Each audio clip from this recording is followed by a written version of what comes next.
interesting. Like, death is like legitimately a character. I was gonna bring that up, but I wanna let Meredith talk about fridging first, because I want to talk about like the role of like death as a character. I watch a lot of these on as well. I watch like videos about tropes, and fridging is such an interesting one because the way to it's when you forget that like the person that you're killing off is a person to someone, and you're just doing it so that someone else can be in pain for a little while and forget about it. It takes you out of the universe completely, and I feel like even just killing someone just so someone else feels sad isn't exactly fridging. It depends on like how long they're sad, and if remember that the person who died is a person. And well, and if their death serves any other narrative purpose other than making the character sad, like, you know, like, yes, of course there are like, if a character mattered, of course their death's going to make other characters sad, but if its only purpose is that and it doesn't serve any other narrative purpose, then you like have to ask the question, like, is this just fridging? Also, something with fridging is it is often a female character who's getting killed. A huge piece of that. The sad reality is that characters are not. Sometimes you just exist so that you be someone else's tragic backstory, and there are good ways to do that and bad ways. Fridging is the bad way. Supernatural, you know, it does it a few times. More than a few, I would say.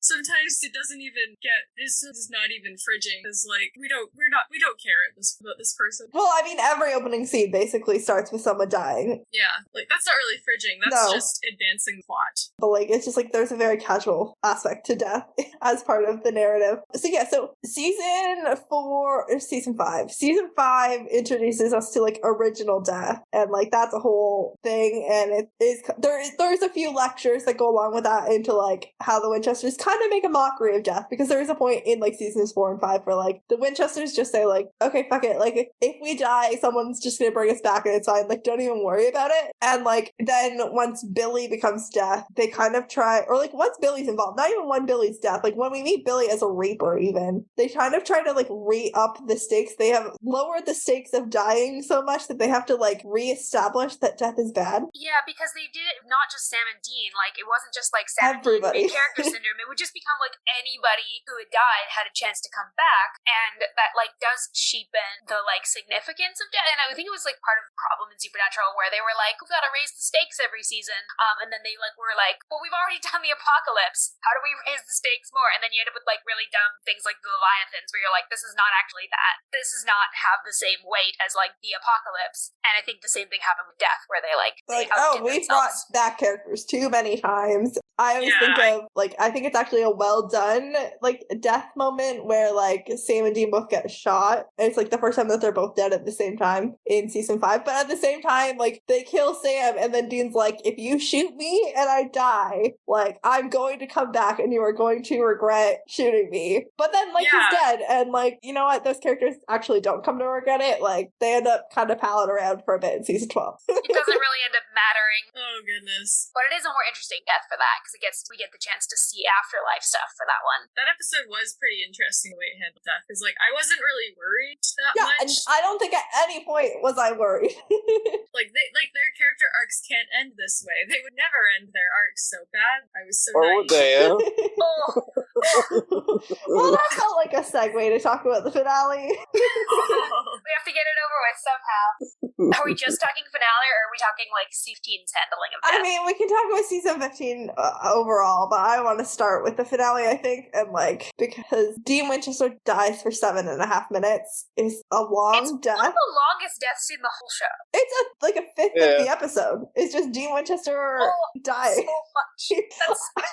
I haven't actually seen this episode. Like 7.5 minutes feels like too much time, and I feel like if you're begging the character to die faster, then you're doing it badly. That is just like Dean is dying and he is talking to Sam for 7.5 minutes. Like, that's not it. That's not the fight. That does not include anything. Could you shut up? And, like, if you didn't know that he was dying, like, if you went into that episode, which, like, I personally, like, already knew what happened in the film when I watched it.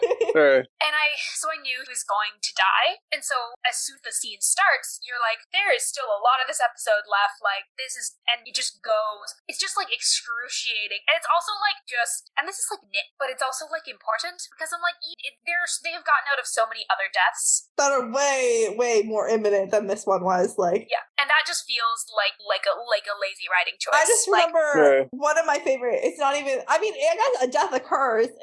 Like one of my favorite Sam episodes is the episode where Sam gets like shot while they're on a werewolf hunt, like in the woods, and he like Dean thinks he's dead, so Dean like kills himself, and then Sam's just like not fine, but like Sam wakes up and he's like still shot, and he just like drags himself out of the woods and like gets in the car and drives somewhere and like arrives in time to save Dean's life. I'm like, where is that energy in 1520? I mean, like the only interpretation that I've seen that I like explains that is that this is like, I mean, that this is basically a suicide, which I think is accurate to where the character is at, but it doesn't have to be though. Considering what they do with the rest of the episode and the finale in general, like atrocious considering the storyline they set up for season 15. Like it's a deeply unsatisfying death for a final death for this character. Like if it's, I find every single death in like the last like 3 episodes to be deeply unsatisfying because like I mean as long and as painful as it is to watch Dean die for 7.5 minutes, Sam's there.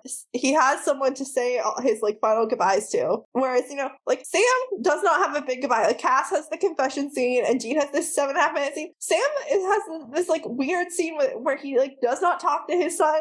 He has no final wisdom to impart upon his child. Don't ever hunt, child.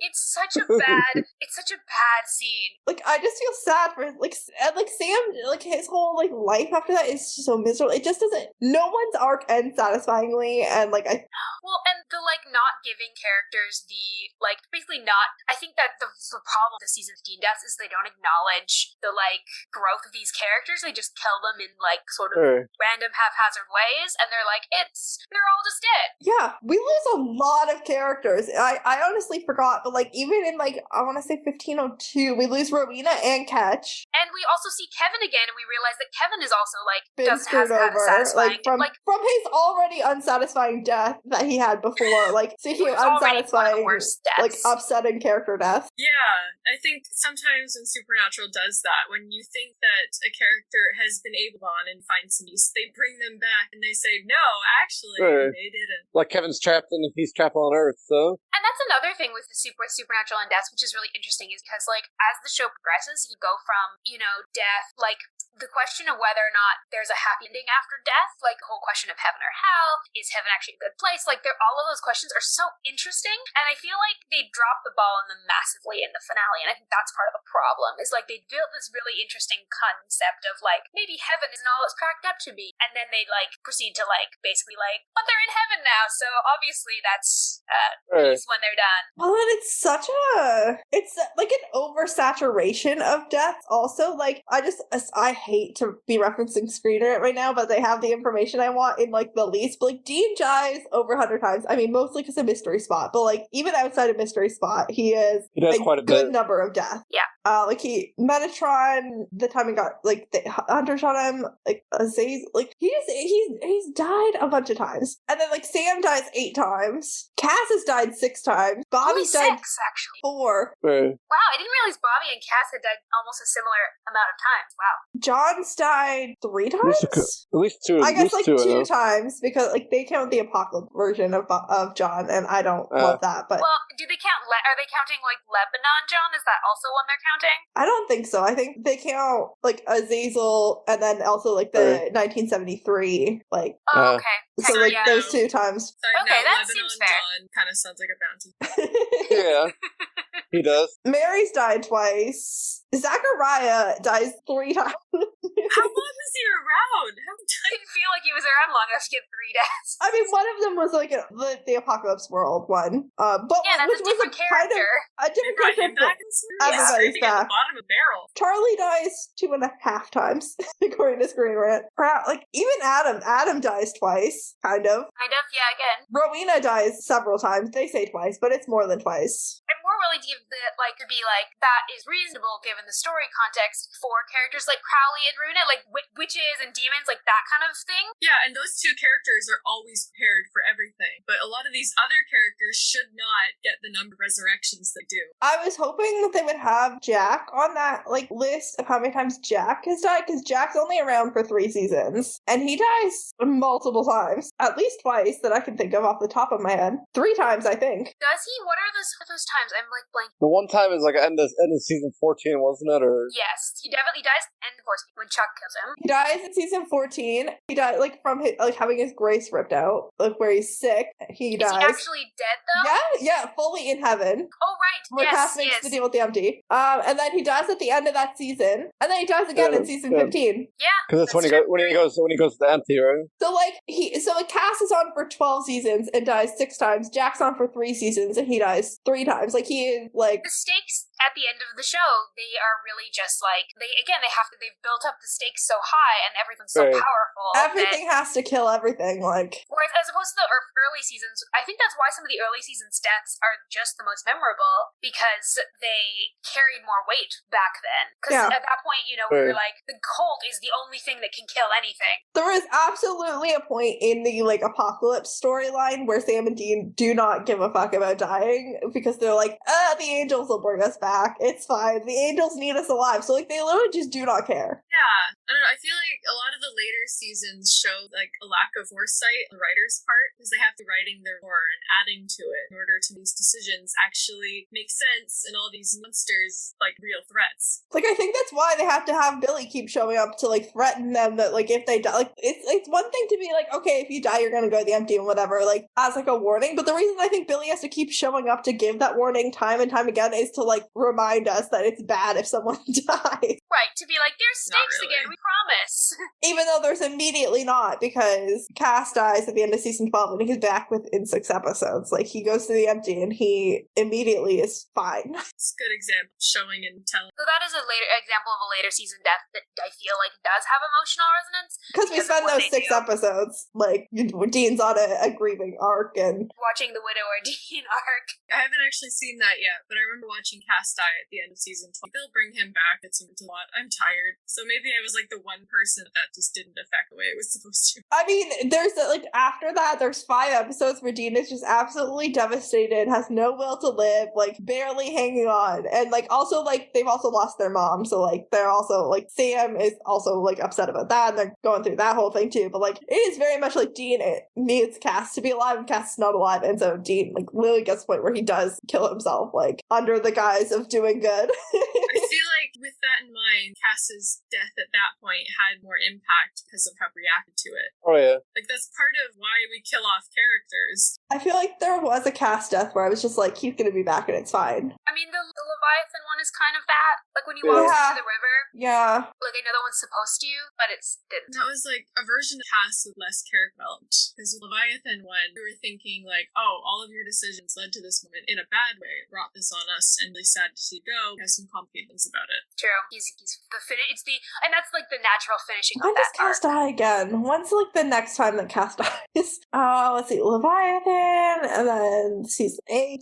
No, He dies for like 13, half a minute honestly. in season 9. I guess that's it. But, I was gonna say earlier that like part of the reason to kill off characters is to see how the other characters react to it. It's like they leave behind like the other characters and then everything they've done in the story up to that point. And if it's just not significant, then there's no point in off. Sure. Has there ever, I don't know, like a major, like one of the boys or cast or something, like where you were, like you remember watching, you just like remember like seeing them die and it's like, this is gonna be fine probably. Like, I mean, Meredith just told us that season 12. I mean, the one with Sam when they're in Apocalypse World. Yeah, where I rage quit.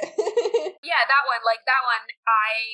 I was like, that really? Like, really? But even for me, like the end of season 5, like like when he goes to hell with Michael, it's like you figure he's gonna come back. So I mean, he's like in that, like he's not even gone that long because he's in the end of the episode. Like he's like. Every time I think of that episode, I feel like what it would been if that in the last episode of the show, and I feel like I've been extremely mad at that. at least he saved the world basically. Then It would have been satisfying for his like character arc. Like if the show had to end with a brother dead, and like one brother dead and one living their life with a woman, That was the correct one. And if they had been able to do that and then show like it's not a good ending. Personally, I don't think it's a good ending if he stays in the cage. No. That's awful. If it's like we know that his soul is in heaven, and at that point our perception of heaven is that it's actually like not complicated. It's like a nice place.